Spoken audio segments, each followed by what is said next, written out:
여러분 안녕하세요. 뉴욕 기호의 헤더예요. 오늘도 뉴욕 증시의 생생한 소식 여러분께 새벽 배송해드리러 찾아왔습니다. 여러분 한 주 잘 버티고 계신가요? 뉴욕 증시는 이제 화요일 거래를 마감했는데요. 이날 3대 지수 혼조세로 마감을 했어요. 어제 이제 나스닥 지수가 거의 3% 가까운 엄청난 급등세를 나타냈었는데요. 이날에는 이제 어제 이 상승에 좀 지쳤는지 나스닥 지수만 하락을 하면서 마감을 했습니다. 수치로 살펴보시면요. 다우 지수 0.6% 상승했고요. S&P 500 지수는 0.17% 상승했고 나스닥만 0.81% 하락하면서 마감을 했어요. 이날에는 다시 이 펀더멘털, 그러니까 기업들의 실적에 관심이 모여지는 모습이었고요. 제가 이제 미국의 2분기 실적 시즌이라고 말씀을 드렸는데요. 기업들의 실적, 2분기 물론 코로나 때문에 좋진 않겠지만 그래도 앞으로의 전망이 어떤지 이런 것에 대해서 관심이 쏠리고 있어요. 특히 이날에는 이제 그 시장 출발하기 전에 코카콜라가 실적을 공개했는데요.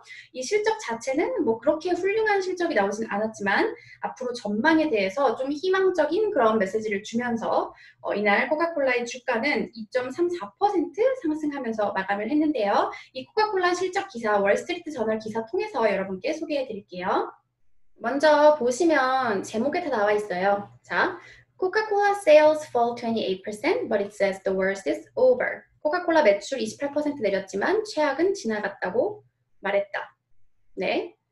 밑에 살펴보시면 코카콜라가 이제 그 팬데믹, 그러니까 코로나로 인한 biggest challenge, 가장 어려운 시간들은 지나갔다고 믿는다고 말하면서 믿는다고 말을 했다. 이날 최근 그 미국 내 코로나 케이스 감염자 수 증가에도 불구하고 자, 보시면 코카콜라 같은 경우에는 코로나의 영향을 크게 받을 수밖에 없거든요. 그럼 절반의 비즈니스가 이제 레스토랑, 그리고 바, 술집, 그리고 영화관, 또 스포츠 스테디엄 이런 데서 나오기 때문이에요. 근데 2분기에 이런 곳이 다 문을 닫았잖아요. 하지만 그래서 사실 밑에 여기 보시면 이제 코카콜라의 매출, 레비뉴 매출이죠. 28% 내렸다고 이렇게 나와 있거든요. 하지만 그럼에도 불구하고 이날 어떤 발언이 있었냐면요. 바로 이 코카콜라의 존 머피 파이낸스 치프가 이렇게 말을 해요. 하지만 중국 그리고 동남아 그리고 이 서부 유럽 국가는 이 worst stages of the pandemic, 팬데믹의 최악의 단계들을 매니징, 잘 좀 매니지를 해서 꽤 잘 매니지를 했다. 그래서 그곳의 매출은 계속해서 향상되고 있다. 그리고 here in the US, 미국 같은 경우에는 we're seeing a spike in number of places, 몇몇 장소에서 이 코로나 확진자 증가가 나타나고 있긴 하지만 이 록다운은 옛날 같지는 않다.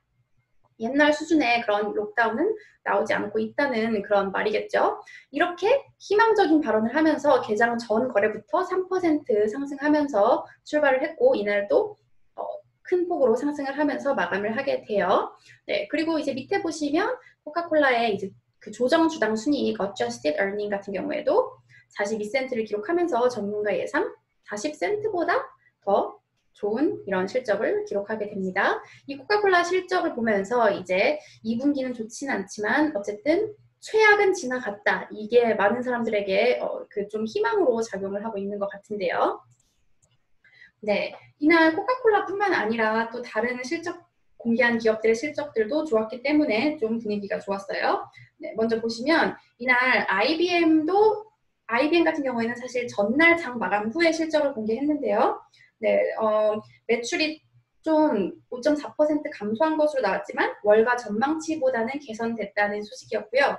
하지만 이날 기술주가 전반적으로 하락하면서 IBM도 하락으로 마감을 하긴 했어요.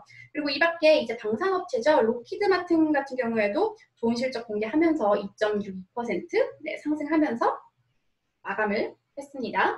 네, 그리고 제가 이 CNBC 마감 기사에서 찾았는데 지금까지 S&P 500 기업 중 58개 기업이 실적을 공개를 했다고 해요. 그런데 이 기업들 중 81%가 넘는 기업이 전문가 예상을 뛰어넘는 그런 실적을 공개했다고 해요. 물론 전문가들의 이 기대가 높진 않았지만 그래도 좋은 소식이죠. 하지만 CNBC는 이제 앞으로 실적을 공개하는 기업까지 다 합치면 전반적인 실적은 전년 동기보다 43.61% 줄어들었을 것이다. 이렇게 지금 예상을 하고 있어요. 조금 더 지켜봐야 되겠지만 어쨌든 이번 실적 시즌의 포인트는 얼마나 그 2분기가 물론 안 좋았겠지만 앞으로의 이 전망, 최악의 시기가 지나간 것인가 이 부분에 채점을 맞출 것으로 보고 있어요. 그리고 이날 이밖의 소식도 좀 긍정적인 소식이 많았어요. 특히 증시가 항상 좋아하는 소식이죠. 바로 이 부양책 관련 소식은 계속해서 이제 긍정적인 소식으로 작용을 하고 있는데요. 먼저 장 출발 전에 유럽연합 정상들이 드디어 이 5일간의 긴 회의를 끝내고 7,500억 유로 규모의 이제 경제 회복 기금에 합의를 했다는 소식이 전해지면서 이제 장 출발하기 전부터 좀 호재로 작용을 하는 모습이었고요. 또 어제 미국의 부양책도 소개를 해드렸는데 물론 민주당, 공화당 지금 서로 그 의견이 대립되고 있는 부분이 있긴 하지만 어쨌든 그 오늘 미국 재무장관이 다음 주 말까지는 이 부양책이 좀 결정이 될 것이다 이렇게 말을 했고 많은 외신들도 늦어도 이제 8월에는 아마 부양책 관련 이 발표가 나올 것이라고 그렇게 예상을 하고 있어요. 많은 미국인들이 좀 기다리고 또 실질적으로 많은 도움이 되는 그런 소식이죠. 네, 그럼 오늘 증시 분위기를 요약하는 오늘의 영어 한마디 CNBC 증시 마감 기사에서 한번 찾아봤습니다. 네, 인베스코의 이제 크리스티나 후퍼라는 전략가가 한 말인데요. I believe the stock market would benefit from news of a stimulus package coming to fruition. 그러니까 나는 그 증시가 이제 그 부양책과 관련된 소식이 긍정적인 소식이 들려오면 혜택을 볼 수 있을 것이라고 이득을 볼 것이라고 생각한다. In times like this, despite a massive and rising budget deficit for the U.S., 물론 지금 미국의 이 재정 적자가 거대하고 계속 오르고 있지만 I believe big government is likely to be good news for the stock market. 뭐 재정 적자 상황은 안 좋지만 그래도 이런 상황에 네, 그 미국 그 정부가 큰 정부가 돼서 그러니까 도움을 주는 것은 증시에 도움이 될 것이다. 네, 여기 그리고 방금 나온 속보를 보시면 이제 유나이티드 에어라인이 장 마감 후에 실적을 공개했네요. 네, 무려 이제 16억 달러의 순손실을 기록했다고 해요. 당연히 이 항공사 타격이 크니까 그런 거겠죠. 네, 방금 나온 속보 전해드리고요. 네, 그리고 이제 내일은 많은 분들이 기다리시는 이 테슬라의 2분기 실적 발표가 장 마감 후에 예정이 되어 있고요. 특히 관심이 많이 쏠리는 이유가 이번 실적이 이제 또 좋게 나온다면 S&P 500 지수에 편입이 될 수 있는 그런 자격이 생기기 때문에 아주 많은 관심이 쏠리고 있죠. 이날 제가 또 CNBC 기사 방금 전에 본 기사에 따르면 지금 너무 테슬라의 그 시가총액이 크기 때문에 올해 안에 편입되는 건 좀 무리일 수도 있지만 어쨌든 편입에 대한 기대감이 아주 높아지고 있다. 이런 기사를 확인해 봤어요. 네, 그럼 내일은 또 어떤 소식에 증시가 움직이게 될지 저는 내일 다시 찾아오도록 하겠습니다. 여러분, 내일 만나요.